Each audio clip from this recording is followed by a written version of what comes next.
Hello, hello. Welcome back, everyone, to the Modern Moms Roadmap to Balance podcast.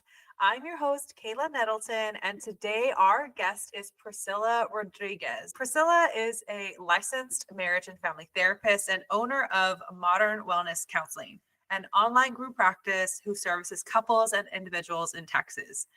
Priscilla also creates online courses that focus on improving communication and intimacy, and she also has one that focuses on improving self-esteem. Welcome, Priscilla. Hi, Kayla. Thank you so much for having me. I'm excited to be here. Thanks so much for being here. And sorry, I totally butchered your last name because in my mind, I was like, I want to say it in Spanish. I want to say Rodriguez. But then I'm like, my English side just took over. I was like, that's not how I wanted to say it. So I apologize for that.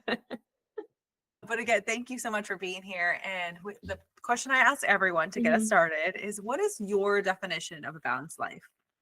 Yeah, so for me, I would say that it's definitely shifted since becoming a mom, becoming a working mom, right? So I think a big thing for me when it comes to like a balanced life is being able to set those hard boundaries with myself.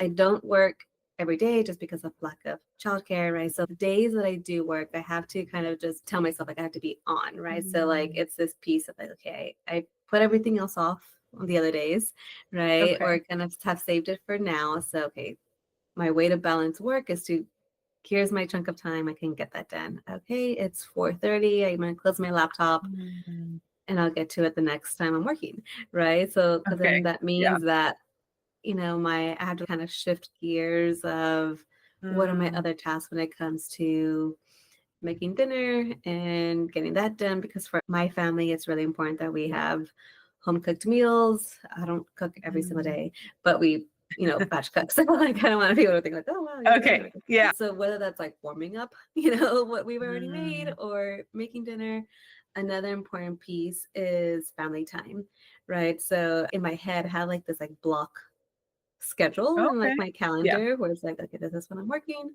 this is when I'm, Mhm. you know, thinking of health, right? This Mhm. is family time. And then after the kids go to bed, then it's time with my partner. I get me time in the mornings or whenever they're at my in laws. So it's kind of this part of like, okay, it's not maybe happening every single day, but there are some doses throughout the week. And that Okay. for me is rejuvenating. Mhm. And how was it to go through that transition of you didn't have kids and then now not only just one, you had twins, Yeah. and how your definition of balance changed from the 2? Right. Yeah. So I would say definitely before kids, I would wake up in the morning at 5 a.m. I would go to the gym, do my whole Mm. morning routine and rituals, and have breakfast, then get ready for work. And then it was like time with my husband. So this was happening on a daily basis, right? I can't really do that now, even if Mm. I mentioned my kids right now have like a stomach bug or something. So even if sometimes Yeah. that gets in the way, right? So I would definitely say like after having twins, it's just been a matter of communication with family. We're very blessed to have family support. I don't know how we would do it otherwise. So sometimes it is just that part of like reaching out to my in-laws or to my mom and Mm. sister and being like, hey, like this is what I have going on. So me being able to lean on other people really helps me to kind of get things done that I need or want to do, Mm. because I think that's a big piece is just being like, hey, I can't do this by myself. And don't you want to spend time with your niece and nephew or with your so, Yeah, was that yeah. something that came easy to you, or you felt like that was something that took a little bit of work on your part in terms of asking for that Yeah. support, asking them to help? I think since we had twins, it was just one of those realizations that I'm like, I can't do this all by myself. I think if I had just had one, it would be more manageable, because a couple of times in which I have only had one kid, like, one's with my mom or one's with my mother-in-law, I'm like, oh wow, like I can get so much done. But when there's two, I'm just like, okay, yeah, like my attention has to be on them or I need help. And thankfully, we live close to family, so that's an option for us. I know for many people that's not, but I think for me that was a big one, was to ask. And I will say at the very beginning, they were in NICU for 3 weeks. So I think when they came home, it was Mhm. hard for me to ask for help because I just wanted I wanted that time with them. And thankfully, my husband was able to be home from work for about a month after they came home from NICU. So once he went to work, that's when it was like, okay, I'm by myself. I need help. So, Yeah. Yeah. I mean, because even when you do have one, I often see moms that struggle to ask for the mhm, support because, like you said, if you just had one, it probably would have been more manageable. But just because it's manageable doesn't right. mean you can't ask for help Exactly. or that you Exactly. Yeah. shouldn't. Right. Yeah. Yeah. No, I mean, I think it's definitely those moments where I know, like, as soon as I count down, like, okay, my mom's going to be here in 5 minutes. Okay. Yeah, Like, I that's kind of totally like a get little, like, that. tap out kind of thing. Yeah, I mean, my kids are older now. I mean, not older, but older than yours because I know yours are still Mhm. pretty young. Yeah. Like my youngest is 3, then I have no, he's not 3 yet. He'll be 3 next month in January. Well, he'll be 3 in January. I don't know when this is coming out, but Yeah. maybe he'll be 3 already. But that's our youngest. And then we have a 4-year-old and a 5-year-old. I mean, 5. He's 9. 4-year-old and Oh a my gosh. 9-year-old. Because our 4-year-old's gonna be 5 Yeah. soon. So Yeah. so even with them being a little bit older, they can for the most part do stuff for themselves. I don't Mhm. have to be there and do everything for them to like survive. Mhm. But Mhm. there's still days when I'm just kind of watching the clock for if my husband's away or Yeah. something for him to get home, Right. or watching the clock for me to finally go to my mom's house or like go to a friend's house or something to Yeah. where Yeah. the kids will have other distraction and I'm not Uh-huh. just alone with them. Right. Right. Right. Yeah. Absolutely. No, I totally get that.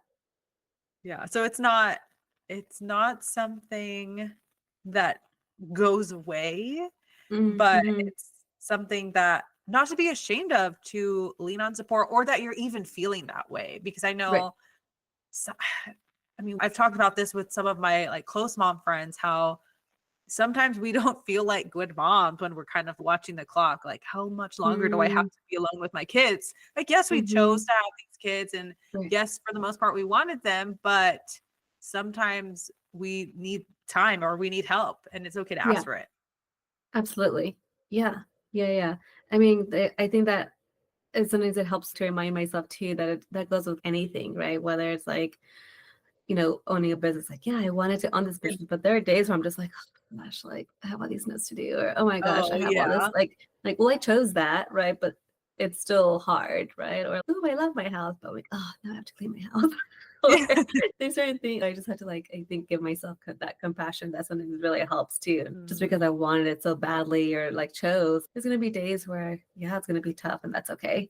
But I think that can always be helpful too for me to be like, okay, like I'm not a bad mom or, like trying to get away from my kids kind of thing. mm. I Yeah, think that and it's thought can okay definitely to like creep yeah, in. and it's okay to sometimes want to get away from your kids. There's nothing Yeah, wrong yeah. with that. You're not a bad mom for thinking that. Right, There's right. nothing wrong with you. There's nothing you probably need to change unless you're feeling that way constantly all of the time. Then yes, some things Mhm. probably need to change, but there's nothing wrong with you for it. Yeah, yeah, yeah. Right. Yeah. So I think that's always a big piece too, is just that having those moments to yourself are huge. Yeah. And Mhm, one of the mhm, things that we were talking about, because I had kind of brought up like friendship a second ago. And one of the things we were talking about before we started hitting record was balancing friendships or mhm, keeping friendships or mhm, changing friendships after becoming a mom, especially mhm. friendships where it can feel a little bit more like it's taking more from your energy. Yeah, yeah, yeah. I mean, I think that's a big one when it comes to as a mom, like you're giving so much, Hmm. right? Especially if you are also in a relationship, if you're close to family, right? There's a lot that you're giving.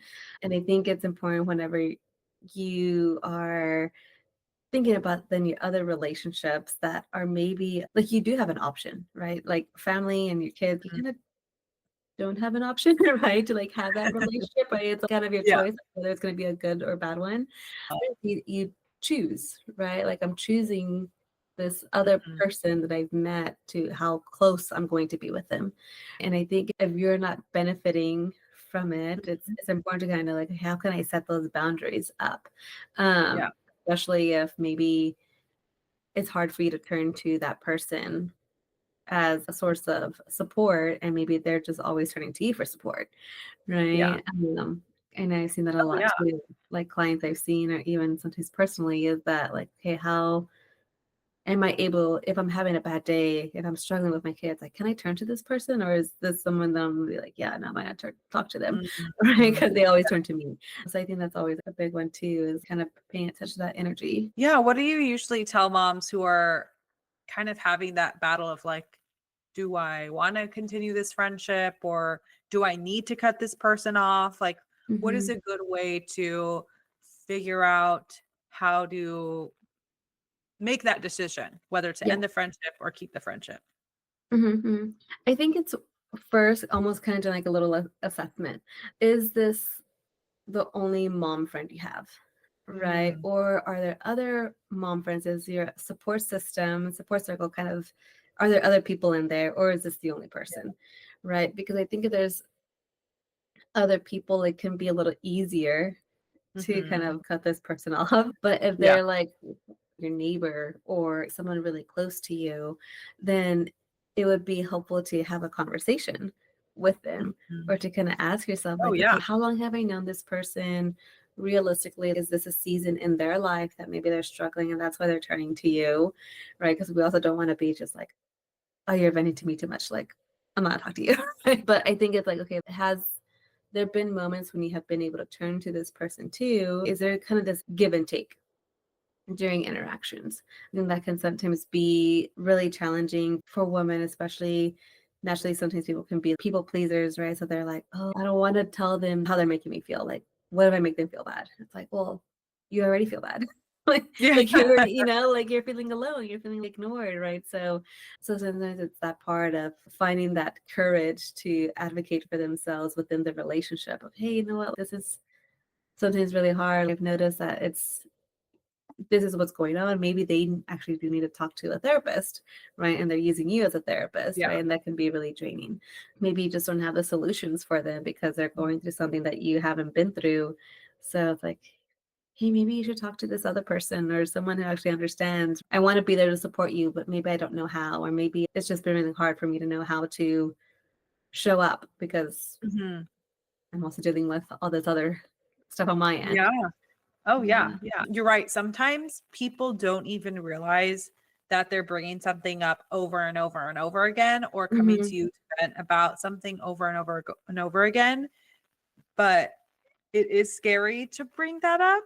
But if Yeah. they're really a friend of yours, like a good friend, where you feel like you want to have this conversation, then Hmm. hopefully we would want to assume it would go for the most part well, with Right. some distance, of course. I definitely Hmm. would not say like, I think we need to put a pause because you're venting to me too much. Yeah. Right. Yeah. What that person's doing there is just criticizing the other person. Hmm.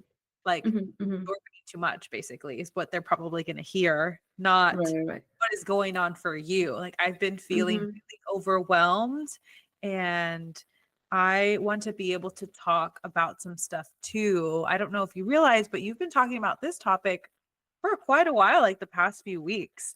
Yeah. And that might be a little bit softer than Hmm. you're venting too much. Right. Right. Exactly. Yeah. Yeah. Yeah. Because I think that is that part too, right? Is that within friendships, we can't forget about all the other pieces of just like being a kind person, being empathetic, being that support system. But sometimes it's this piece where it's like, my cup is completely empty and I don't know what else to do. So I think it's important to just get ahead of the game and know, like, okay, is there this give and take? And if they are a close friend, chances are you have had moments where you have shared good times, right? So you'll know, like, oh yeah, this person's going through something really tough. They just lost their job, of course. Like, they're Mm. struggling with money and they're talking to me about it. And yeah, so there can be this understanding versus I haven't heard from this person in years and they only turn to me every time they have money struggles, Oh, right? So yeah. that's very different. So yeah, Yes, yeah. yes. That's definitely for that specific example, it's definitely one of those things where it's like, if you know that that is the case, you Hmm. don't have to answer the phone when they call. Right, Like, right. if you haven't spoken to them in years and you know every time they call you, it's because they have money troubles, you Hmm. you don't have to answer the phone. Right. Yeah. Yeah. Yeah, Then yeah. it So like, doesn't make you a bad mhm, person. It's just yeah. to have a conversation like the one we were just talking about, Mhm, it is not going to help because they're just in the relationship for one reason, and that's mhm. to take, basically. Mhm. Mhm. Yeah. Yeah. So I think that's why it's important to kind of assess what kind of relationship is this? What's my support system Mhm. like before just completely cutting someone off? Because there's definitely a difference. It's just important to know like these type of different relationships because I think that can be very vague of like, well, I've known this person for over a decade. And it's like, yeah, but throughout that decade, like how Yeah. have you benefited from it or what has that been like for you? So I think it's always important to kind of like know that first. Yeah. Oh, yeah. Yeah. Mhm, Yeah. mhm, Remembering those things. And sometimes, even if you have known that person for a decade, mhm. doesn't mean that things are not going to change and Exactly. you can't go your separate ways. Or Mhm. sometimes people are just in your life for a season. Like thinking about my like childhood best friends. Yeah. I don't have contact with them anymore. Yeah. Not that they were not good friends or, things like Mhm. that. It's just most of my childhood best friends don't have kids and they're Mm, doing mhm. other things. So our lives Yeah. kind of like went different paths and there's nothing Right. wrong with that. Yeah. Exactly. Exactly. Yeah. It was definitely kind Yeah. of like, I think with all of them, well, all of them that I was close to up until college, it was kind of Mhm. like a slow, not slow burn. That's not the word. Kind of a slow, there's a word where it's like you're slowly leaving the relationship. Uh-huh. Like maybe like a few phone Yeah. calls come into a few texts. There's a word. Mm. I've heard this term in the dating world where they don't want to totally ghost someone, Yeah, I but was they're like, the like, only word that came up was ghosting, but that's not ghosting. yeah. They don't want to ghost them, but they're also don't want to just have that conversation of like, hey, this isn't working out, or Mm. you're not Yeah. my type, or whatever. They don't want to have that conversation, Yeah. so they just slowly leave Yeah. the relationship with Uh-huh. like leaving smaller breadcrumbs as they go, if that Yeah. makes sense. But Yeah. that's what's coming to my mind when I'm thinking about these relationships and how they ended. It was kind of like Mhm. that. Yeah. Mhm, mhm. Yeah, yeah. I know that, and that's a big thing too, right? Like the seasons, like what season are you in right now and what kind of support are you needing? Yeah. Because maybe you are a new mom and some of your friends may not understand what that struggle is and are being like, what do you Mhm. mean you're not coming to happy hour again? Or what do you mean you're not, Yeah. like, what do you mean you're tired? Right. So they may not just understand, not because they don't care, but the awareness isn't there. Oh, yeah. Right. Yeah. Whereas with someone who may have children that you don't have to explain yourself because they just already get it. So it could just feel like feeling seen a lot quicker. Not that your other friends can't do that. It's just like that other piece where it's like, again, you're having to give this explanation. Yes. Oh, yeah. Yeah. Especially, I Mhm, mean, even for me, like my closest friendship relationships are with women who have children that are my kids' age as well, because we mhm, just get it. mhm. And Right. we're both in that same season of life. Like I also Mhm, have friends who have kids that are older, and mhm. it's just very different. They're in a Yeah. different phase in motherhood. Right. Mhm, mhm. Exactly. Yeah, yeah. And that's always like a big one too when it comes to like what also makes you feel safe and comfortable. And I think it's just that, what are other people experiencing and going through too? Yeah. Yeah.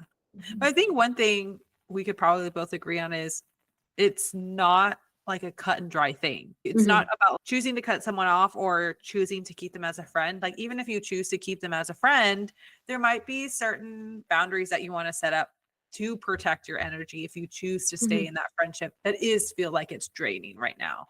Yeah, absolutely. Yeah, yeah. Maybe it's you take the phone call after you've had some self-care, right? You've gone around, you kind of feel down, like, okay, I Mhm. can actually give right now. Maybe it's not taking the phone call or, around the holidays because it can be really stressful and busy. But I have time for myself. So it's Yeah. like that understanding too of being able to take responsibility of where you're at and knowing how Mhm. much am I able to give. Yeah. And even turning it around on yourself. Like, if you don't want to have a conversation, like an actual conversation, but you want to give them a heads up that you're kind of Mhm. not gonna be able to answer every call if you're usually answering every call, is just Yeah. send a text like, hey, just wanted to give you a heads up. It's been super busy and I've been feeling like really overwhelmed. So if I don't answer a call here and there. It's not you, it's me. I'm just really Yeah. busy. I just wanted to let Right. you know because your friendship does mean a lot to me. Yeah, absolutely. Yeah, I love that. Yeah, that's a really Yeah, good idea. turning it around and making it about us can sometimes be so much easier than trying to blame someone else. Because Exactly. when it comes down to it, it's our responsibility to have those boundaries that do protect our energy and our space and our time. Mhm. Mhm. Yeah, yeah. Right. Easy to Yeah. forget. Oh, yeah. Or Yeah, if you right. haven't been taught, if you haven't been taught, Mhm. or what I hear a lot is, we were talking about respect earlier, but not in that same context, but Mhm.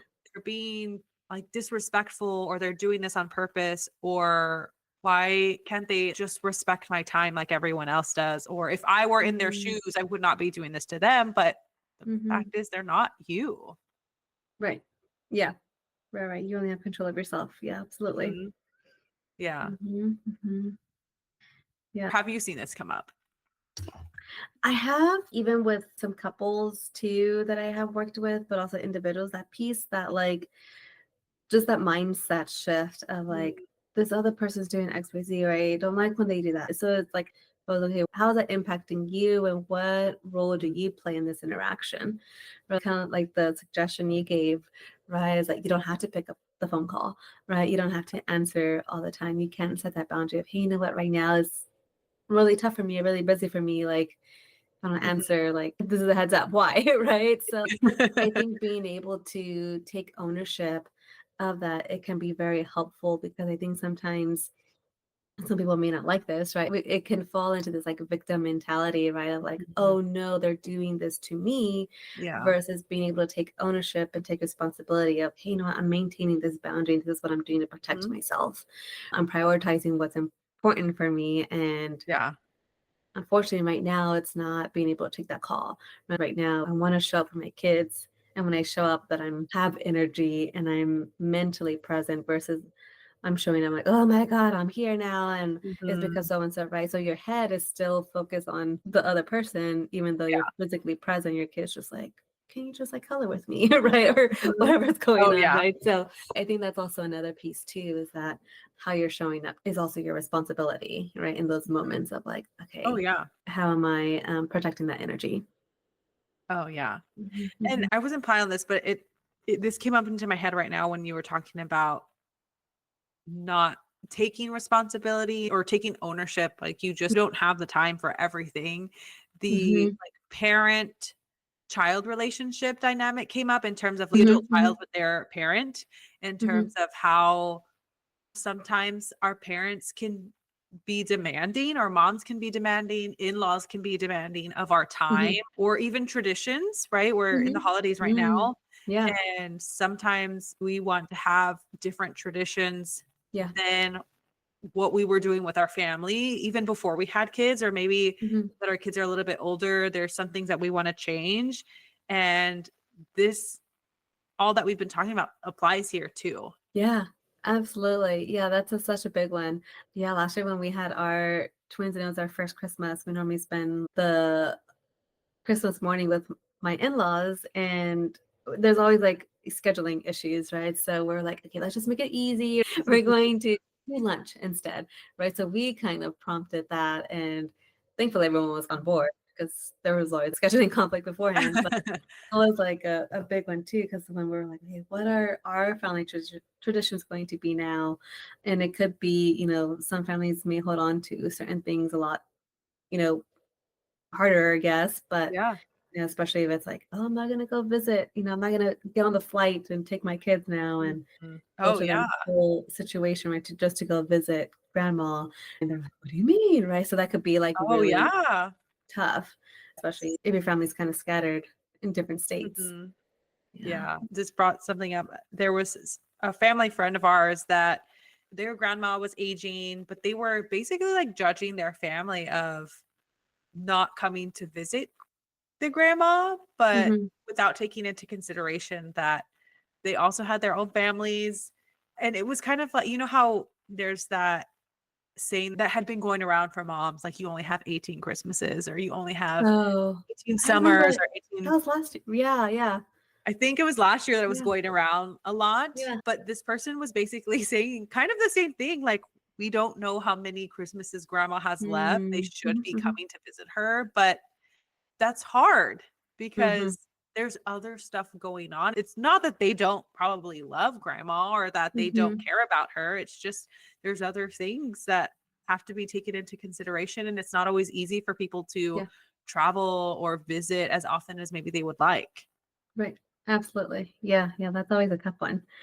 Yeah, yeah, taking into account like all these different relationships and maybe roles that as a mom you play, right? And of course you want to show up, Yeah. but I think there's always it's how do you communicate that, right? It's like, well, of course I Mhm. love grandma. Of course we want to go. We're gonna FaceTime her, maybe travel in a month when it's not Christmas season at the airport, right? 'Cause it can be Yeah. like really crazy there. But I think there's also that part too, being able to again, like the kindness and empathy and support of how you communicate that is so important versus just the avoidance of conflict, Mhm. right? Of like, ooh, I Yeah. don't want to get them upset, so I'm just not saying anything at all. Or I'm just gonna go and then be upset at everyone inside, right? Oh, And have yeah. resentment. Yeah. Yes. Mhm, Yes. mhm. Like you just said, agreeing to everything, but having that resentment build up because you didn't say no or you didn't Yeah. set up some kind of boundary for Mhm. your family to honor your own traditions or honor the Yeah, things that you do want to do. exactly. Mhm, mhm. Yeah, It might be yeah. difficult to have those conversations, but in these circumstances, you also have to have the support and backing of your spouse, your partner. Mhm, mhm. Right. Yeah, yeah. Sometimes it's like maybe y'all are the people who are getting like, "I wanna go visit grandma." "What do you mean you don't wanna visit Yeah. grandma?" Right? So it's that part too, right? It can always get a little messy, for lack of better terms, but, I think it's just that part of having that open conversation as to like, "Okay, this is where I'm at, this is where they're at," and as long as you're maintaining consistent communication, not that you're only talking about grandma around Christmas time, right? It's like, Yeah. that you're kind of addressing that pretty regularly. Mhm. Oh, yeah. Yeah. Mhm. And I mean, so like you were saying, you usually spend Christmas with your in-laws. We also usually spend Mhm. Christmas with our in-laws. And so when we had multiple kids, it wasn't just with our Mhm. first, but when we had multiple kids, I wanted to be more intentional of spending Christmas morning together. And Mhm. so I had to Mhm. have that conversation because that was what I wanted, my wish. My husband, not that I don't want to say like he could care less, but it really wasn't on his mind like it was Right. me. So Uh-huh. I had to be the one to bring it up with him in terms of I don't want to rush the like Mhm. the morning and like what we do in the morning. And we have to let your mom know that we might Yeah. not be there till like after lunch or Uh-huh. afternoon just to like help her with her own expectations. Cause sometimes they'll be texting Mhm. us, hey, like, when are you coming? When are you getting here? Are you on your Yeah. way? So sometimes I would take those as like, hurry up, you need to get here. And Mhm. Mhm. they're just being curious. Yeah. They weren't necessarily probably meaning to rush us, but I Uh-huh. would always take it as like, when are you getting here? We're waiting for Mhm. you. Like, Mhm. create my own story about it. And so telling them ahead of time made it easier for me. Like, okay, they're just Yeah. being curious. They're just wondering where we are because we already told them when we would get there. Mhm. Mhm. Yeah. Yeah, absolutely. Having those conversations can definitely help with these assumptions or like you mentioned, like Yeah. those narratives that come up. Yeah. Or, I mean, you won't have to like feel bad because you did tell them, you did set the expectation. So even if they are trying to be rushing you, you don't have to, you can let it roll off your back a little bit. Mhm. Absolutely. Yeah, yeah. And I think a big piece with the communication is that sometimes it can be really scary of like, oh no, it's going to cause conflict, right? But I think another way to think about it is like, okay, I'm kind of sharing this weight with someone else, right? Mm, Because it can feel like really heavy sometimes of like, oh, I'm carrying so much. What am I going to do? So it can just be a lot on one person. But when you communicate it, so you're also sharing the weight with other people and kind of getting mm, help or kind of sharing that as moms you do so much carry so much so like why not share yeah. some of that with other people versus trying to figure it all out by yourself. Yeah, I mean, I really love that term, like sharing the weight, because Mhm. that is something that I think a lot of moms struggle with is keeping a lot of stuff to themselves so that other people don't have to carry it. as well. Mhm. But when we can Mhm. share that weight, it's going to make it easier for everyone around us too, because Right. they understand what is going on for us, what we are carrying, and maybe they can offer support. We just don't know that they can Mhm. because we didn't Mhm. ask, Yeah, exactly. or we didn't Right. make it known what maybe we were struggling with or having to carry. Mhm. Mhm. Right. Right. Yeah, I like that. So we are about running out of time, but I wanted to talk a little bit about some of the courses that you have. Can you talk a little bit Yeah. about the different courses that you have? Yeah. So, like you mentioned, I have different courses for couples and then also for individuals. So, the ones for couples are more in line with couples who are wanting to improve their communication. Maybe they have found themselves Mm. in the same repetitive cycle. They're kind of realizing that no matter what we talk about, whether it's family traditions around the holidays or Okay. intimacy or money, Yeah. right? That they're kind of getting stuck, right? So these courses for couples can really help with addressing these underlying cycles that just kind of feel like quicksand sometimes for them. And it's a pre-recorded course, so it's kind of me walking a couple through this is what you can be doing. These are worksheets that accompany it, so you can download the worksheets. There's different activities, so it can be really it's self-paced course and helpful for people who may not be interested in therapy or may want to have a more affordable option than therapy. And then there's also my individual course, like you talked about. So this one's more for women who are experiencing low self-esteem, body image issues, or who just need a boost in confidence. And maybe they have struggled with not knowing how to see themselves in a positive light, where it can just be really frustrating. Like, there are days where I'm really, really good, and then I just like feel like I Mm. just got on the biggest slide. And now I'm all the way at the bottom again, Okay. right? Yeah. So there's this part of rewiring your brain of how you view yourself. There's a lot of helpful tools and strategies that are easy to implement to be able to view yourself in a positive way so you can build your self-esteem and confidence and also just be thankful for your body too. I think that's sometimes a big one too is after being pregnant and going through pregnancy is that, oh no, my body is not the same, right? And but something is also being able to appreciate your body of like, wow, what story does your body tell now, right? Like you were able to carry Mm. whether it was one, two, or multiple children, right? So there's part of the appreciation and gratitude piece that sometimes isn't talked about much. Yeah. So so this course can be really helpful in just that mindset shift. Awesome. And what is Mhm. the best way to get into your world, find out more about your courses and what you have to offer? Yeah, so for anyone listening, there is a freebie that I am sharing. So there is one that talks a lot about the self-love toolkit and Mhm. that anyone can download. It's free. I'm also on social media at and it's Modern Wellness Counseling. So I'm on TikTok Okay. and Instagram. That's where I share a lot of helpful tips. And I also have a newsletter as well where you can receive stuff straight into your inbox if you're tired of scrolling, but do you want to still get tips for things that you can be doing consistently. And then for anyone who is interested in checking out some courses or our counseling services, then our website is modernwellnesscounseling.com and everything is on there in regards to getting more information. Awesome. Well, thank you so much, Priscilla, for taking the time to join us today. And I hope you have a great Yeah. rest of your week. Thank you so much. Yes, thank you. You too.